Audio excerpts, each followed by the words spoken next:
Saudara, gunungan sampah di TPA atau open dumping menjadi pekerjaan rumah besar bagi Indonesia.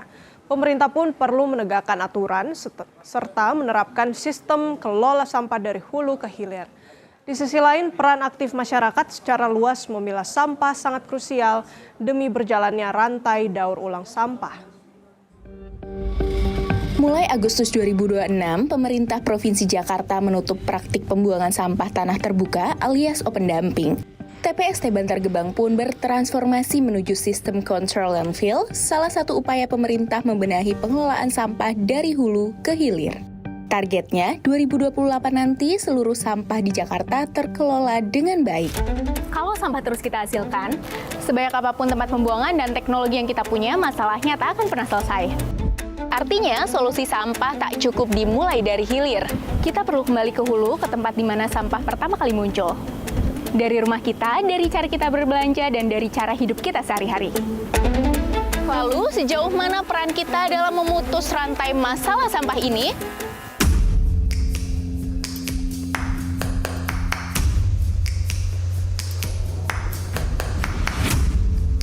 Sobat Sustainisia, sebelum menumpuk di tempat pembuangan akhir, ada satu titik sampah bermula, rumah.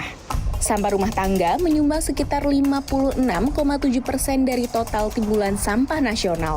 Maka benang kusut persoalan sampah perlu diurai dari rumah. Perubahan kecil sebenarnya bisa dimulai. Salah satunya dengan memilah apa yang kita buang. Kebiasaan sederhana yang sudah dilakukan Nia, warga permukiman padat di Kelurahan Padurenan, Kecamatan Mustika Jaya, Kota Bekasi. Di keluarga kecilnya, Nia menanamkan kebiasaan sederhana, memilah sampah sebelum benar-benar membuang. Kita itu kan memang sampah rumah tangga itu ya penghasil sampah terbesar kalau kata saya gitu ya. Jadi saya memang mengajarkan kepada anak-anak, pada suami, memang ya awalnya sebelum kita mengajak orang lain kan keluarga sendiri dulu gitu kan, ngajarin anak-anak dulu. Nanti buang sampahnya kalau yang kering ke sini ya, kalau yang basah ke sini ya gitu. Jadi kita memang di rumah itu ada 2 tempat sampah. Yang ember memang untuk sampah organiknya, nah yang satunya lagi kantong itu atau karung itu saya buat sampah yang anorganik gitu. Jadi di rumah memang udah disiapkan. Jadi sebenarnya permasalahan sampah itu kalau memang kita udah tahu caranya mah ya udah beres aja sih dari rumah juga gitu. Jadi yang terbuang itu hanya sampah residunya aja yang emang tidak bisa didaur ulang kan. Kebiasaan memilah sampah pun Nia tularkan ke lingkungan sekitar. Bersama ibu-ibu di RT tempat ia tinggal, Nia mengubah sampah yang terpilah menjadi karya bernilai. Dulu kita punya komunitas namanya Rumah Baca Umi. Nah kebetulan di Rumah Baca Umi itu kan suka ada kegiatan untuk mengajak warga sekitar, terutama ibu-ibu sama anak-anak untuk membuat kreasi dari barang bekas. Apalagi misalkan kayak ada orderan gitu ya, Bu Nia tolong dong bikinin misalkan tempat pensil dari botol gitu ya. Alhamdulillah berarti kan ada orderan, ada pemasukan juga nih gitu buat teman-teman pengerus.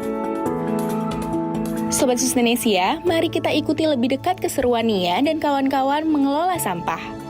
Siang, Ibu. Siang. Ini mau bikin apa, Bu? Bunga tulip dari Bunga tulip. Ini harus diapain lagi nih, Bu? tinggal dipasang dakron, di dakronnya masukin, Segini. dipadetin. Ini bahannya dari kain perca. Terus ini dari bungkus kopi. Nah ini bungkus kopi bisa dianyam jadi dompet kayak gitu. Nah ini kaleng bekas. Tuh bisa diolah lagi jadi tempat pensil. Kesadaran Nia dan ibu-ibu untuk lebih bijak mengolah sampah telah lalui berbagai tahapan. Ada edukasi, kebiasaan yang dibentuk, hingga kepedulian yang terus ditumbuhkan. Edukasi memantik kebiasaan memilah sampah jadi gerakan, hingga bank sampah lahir di lingkungan ini sejak 2017. Tapi kan tidak segampang itu ya untuk menanamkan mindset orang itu beda-beda. Jadi di saat awal-awal itu banyak warga yang istilahnya tidak terima. Jadi mereka, kenapa sih saya harus milah sampah sih gitu? Kan saya udah bayar sampah gitu kan. Nah Untuk menjawab pertanyaan-pertanyaan warga yang seperti itu, akhirnya ya sudah deh, ketika hasil pilihannya ketika mereka harus memilah, nah hasil pilihannya itu kemana? Ya udah, akhirnya kita bentuklah bank sampah untuk menyelesaikan pertanyaan itu dan untuk menyelesaikan solusinya.